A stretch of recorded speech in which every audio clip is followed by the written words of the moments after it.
वटपत्र और नारायण की अद्भुत कथा।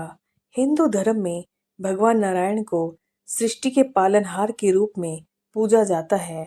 उनसे जुड़ी अनेक अद्भुत कथाएं हैं, जिनमें से एक अत्यंत रहस्यमयी और दिव्य कथा है वटपत्र पर शयन करते बाल नारायण की कथा। ये कथा हमें सृष्टि के आरंभ और अंत के गहरे रहस्य से परिचित कराती है। एक समय ऐसा आया जब संपूर्ण सृष्टि का अंत हो गया। इसे महाप्रलय कहा जाता है। चारों ओर केवल जल ही जल था। न धरती थी, न आकाश, न सूर्य, न चंद्रमा। सब कुछ जल में विलीन हो चुका था। देवता, असुर, मनुष्य, जीव जंतु सब समाप्त हो चुके थे। उस अनंत जल राशि में केवल एक ही सत्ता विद्यमान थी, परमात्मा। उसी समय एक अद्भुत दृश्य प्रकट हुआ। वटपत्र पर शयन करते बाल नारायण। उस अथाह जल के बीच एक छोटा सा वट का पत्ता तैर रहा था। उस पत्ते पर एक सुंदर बालक लेटा हुआ था। वह बालक कोई और नहीं बल्कि स्वयं भगवान नारायण का बाल रूप था। बालक के शरीर से दिव्य प्रकाश निकल रहा था। वह अपनी छोटी छोटी उंगलियों से अपने पैर का अंगूठा पकड़कर उसे मुंह में डालकर खेल रहा था। उसका चेहरा अत्यंत शांत और आनंदमय था। यह दृश्य देखकर ऐसा लगता था मानो संपूर्ण सृष्टि उस छोटे से बालक में समाहित हो गई हो। इस अद्भुत दृश्य का अनुभव महान ऋषि मार्कंडे ने किया था।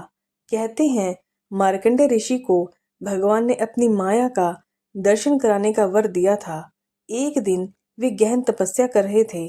तभी अचानक उनके चारों ओर भयंकर तूफान और जल प्रलय का दृश्य प्रकट हो गया। वे उस जल में इधर उधर भटकते रहे। उन्हें कोई सहारा नहीं मिला। वे बहुत थक गए और निराश हो गए। तभी उनकी दृष्टि उस छोटे से वट पत्थर पर पड़ी। जब मार्कंडे ऋषि उस पत्ते के पास पहुंचे तो उन्होंने उस बालक को देखा। बालक की मुस्कान इतनी मोहक थी कि ऋषि मंत्रमुग्ध हो गए। बालक ने अपनी आंखें खोली और ऋषि को देखा। उसकी दृष्टि में इतनी करुणा और प्रेम था कि ऋषि का सारा भय समाप्त हो गया। तभी अचानक कुछ ऐसा हुआ जिसकी कल्पना भी नहीं की जा सकती।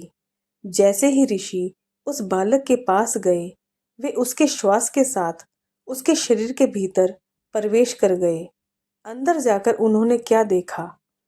उन्होंने देखा कि वहां पूरी सृष्टि विद्यमान है। पृथ्वी, आकाश, पर्वत, नदियां, सूर्य, चंद्रमा, तारे, देवता और मनुष्य, सब कुछ। उन्होंने अपने ही आश्रम को भी देखा जहां वे पहले तपस्या कर रहे थे। ये देखकर वे आश्चर्यचकित रह गए। जो सृष्टि नष्ट हो चुकी थी वह इस बालक के भीतर कैसे विद्यमान है।